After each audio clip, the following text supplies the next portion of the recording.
नमस्कार, मैं विजय कुमार पुनिया तिरंगा भीम चैनल से। मैं खड़ा हूँ टिगरी बॉर्डर पर और किसान आंदोलन यहाँ पे चल रहा है। आज पूरे 100 दिन हो चुके किसान आंदोलन को और कितना इन्होंने सफ़र किया है इन 100 दिनों में, कितनी परेशानी का सामना करना पड़ा इन 100 दिनों में और क्या क्या परेशानियाँ आज भी इनके सामने आ रही है और 100 दिन में इन्होंने क्या यात्रा की है। सर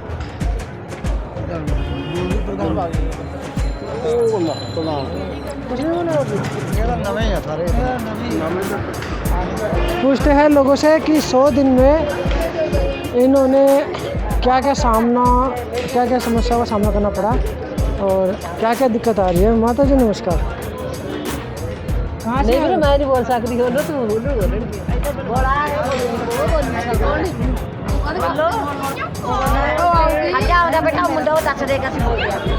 चलो महिलाओं से बात करते हैं, पूछते हैं कि सर मैडम ये बताएं 100 दिन कैसे रहे आपके आंदोलन के। हाँ मेरे बहुत बढ़िया लंघे आ। सामना क्या किस चीज़ का करना पड़ा परेशानियों का? कोई परेशानी नहीं आई मेरे इतने तो सब बढ़िया। हाँ सर आप बताएं 100 दिन का सफ़र कैसा रहा आपका? देखो 100 दिन का जो सफ़र है, जब आंदोलन करते हैं आंदोलन सुविधा मुताबिक नहीं लड़ा जाता है।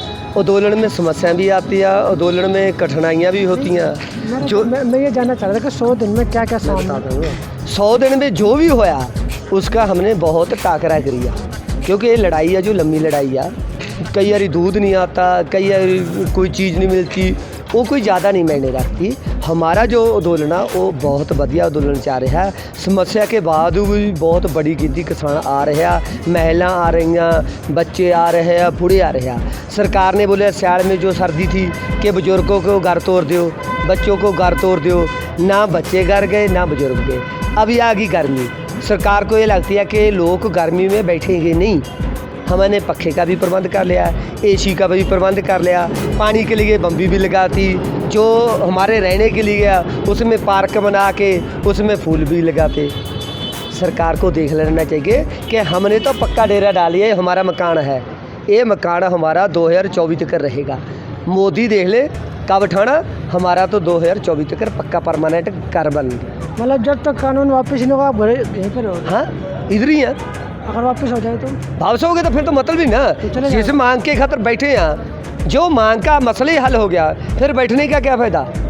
इसलिए बैठे हैं कि हमारा सरकार के साथ जो काले कानूनों के लिए लड़ाई है, जे सरकार ने मान ले कानून रद्द कर दिए, फिर इसमें सड़क में बैठने का क्या मतलब है। अच्छा मैं जानना चाह रहा था, जो खाप पंचायत होने लग रही है, जगह जगह खाप पंचायत है, उसका कुछ फ़ायदा हो रहा है आप लोगों को?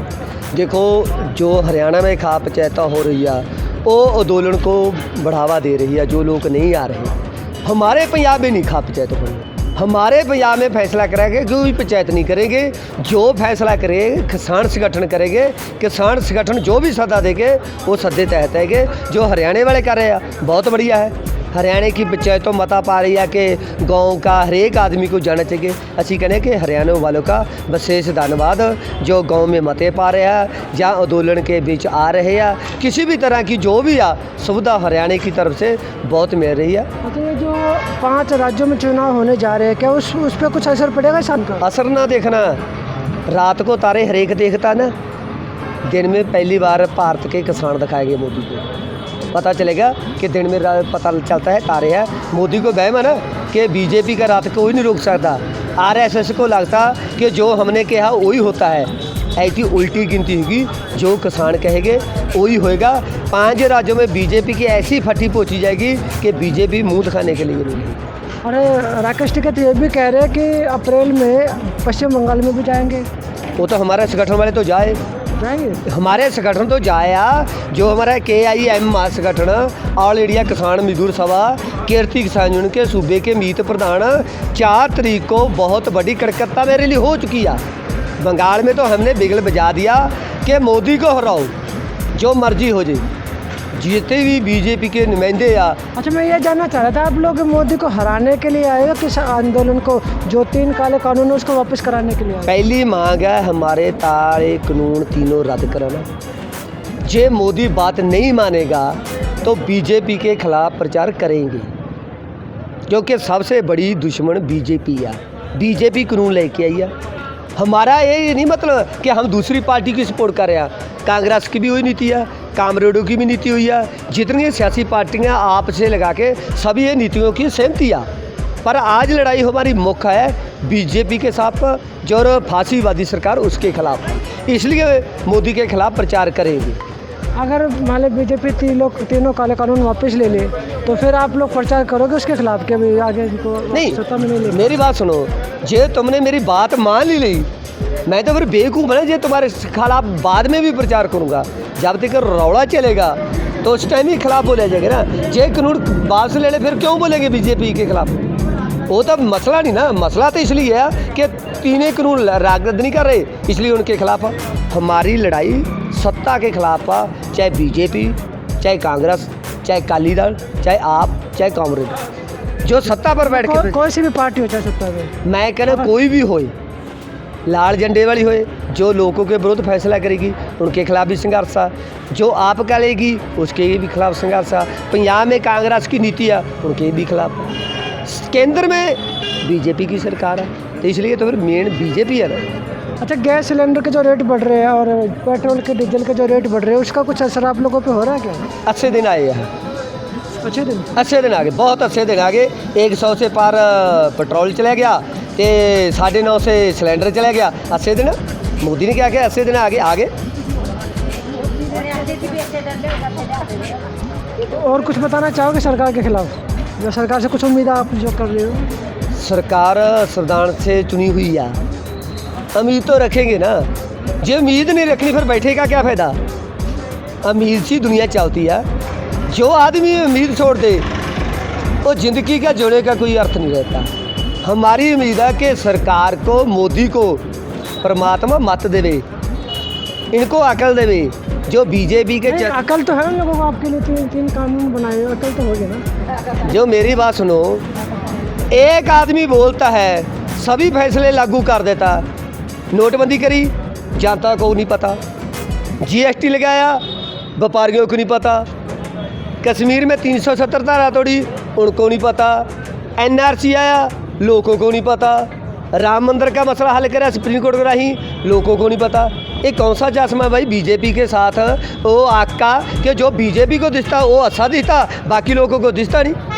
इसलिए कहता कि मोदी को मत दे परमात्मा कि थोड़ा सा सियाना करे। अच्छा, मतलब लोकतंत्र लगता है खतरे में है? ये कोई पूछने वाली बात है? जीतना मीडिया, बड़ा मीडिया, जैसे कुत्ते को बुर्की डालते हैं उनके मार्च कैसी पूछ मारते हैं। जितनी डिबेट मुद्दों पर होनी चाहिए वो डिबेट नहीं होती। जी न्यूज का जो मालिक है सुभाष, हाँ, वो पैसा लेके भाग गया तो उसी के चैनल आ। जे भाई मैं तेरा पैसा लेके भागूंगा तो ये तुम जहाज में चढ़ा के आगे तो गुण तो तुम्हारे ही गाँव ना। जितना पैसा बुर्की डालती है बीजेपी, पूछ तो उसकी मारे के। हम खाते नहीं हैं, हम आतंकवादी हैं।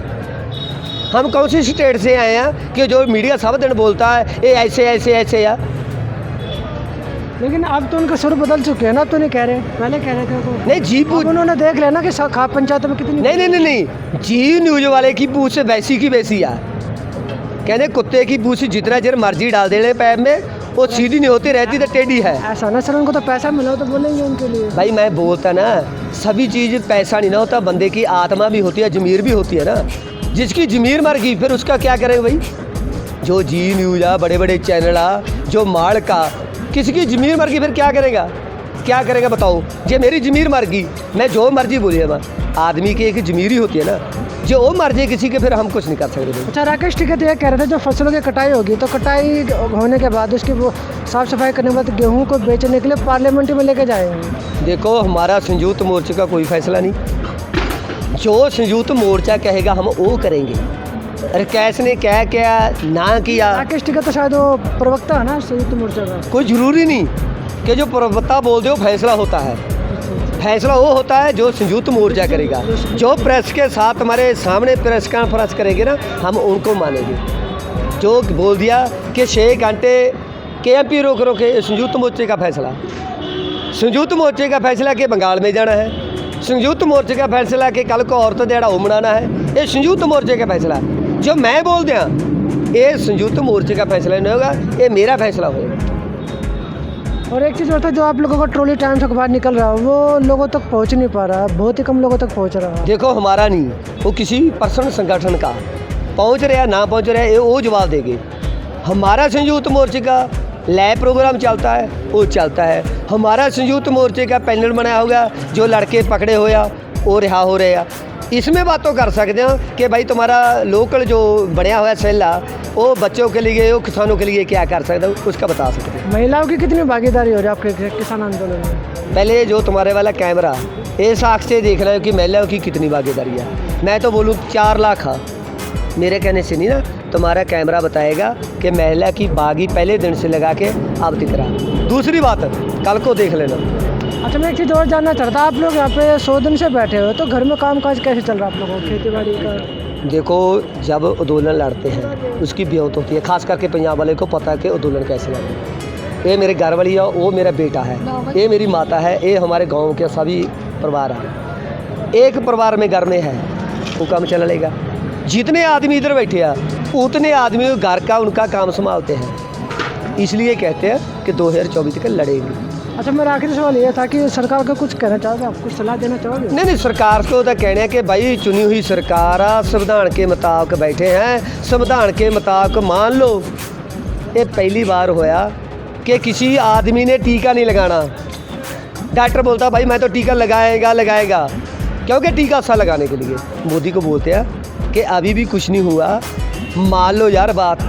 किसान कहते हैं हमने नहीं लेना। मान लो तो कह रहा कि मुझसे बात कर लो, अपने मन की बात भी बता रहा आप लोगों को। हमने रोका क्या बात थी? मोदी को बोला हमारा बार बातचीत हो चुकी है आप लोगों को, लेकिन आप ही नहीं मान रहे। क्या नहीं मान रहे बताओ? एमएसपी कह रहा लागू रहेगी, एमएसपी हटेगी नहीं। मोदी कहता लागू रहेगी, हम कहते हैं नहीं रहेगी। क्या करेंगे बताओ? तो फिर पंजाब और मेरी बात सुनो, पंजाब हरियाणा में है एमएफसी, 2 फसलों खरीदने जाती है। एमएसपी का मतलब है कि गारंटी।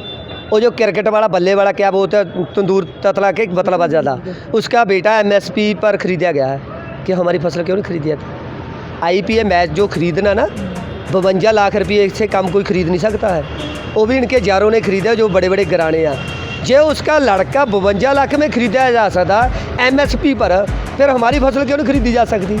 मोदी को ये कहते हैं कि भाई मान लो फिर भी ठीक है, नहीं तो फिर ऐसा होएगा जैसे पंजाब में हो गया। पंजाब में बीजेपी की रेडी लग गई, म्यूनिसिपल कमेटी में चुनाव में ना 1 सीट नहीं आई, दिल्ली में 1 नहीं आई, तो हरियाणा का सीएम है ना ऊपर रैली करके चला गया, ग्राउंड पर नहीं आया। आगे आगे देखना है क्या, बंगाल में चलेंगे।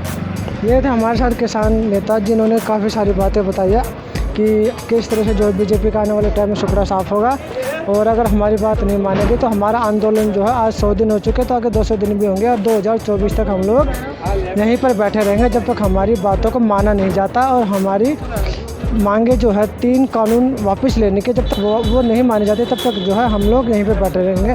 तो मैं विजय कुमार पुनिया, तिरंगा बिम चैनल को सब्सक्राइब कीजिए और जितना ज़्यादा हो सके इस वीडियो को शेयर कीजिए, लोगों तक पहुँचाएँ।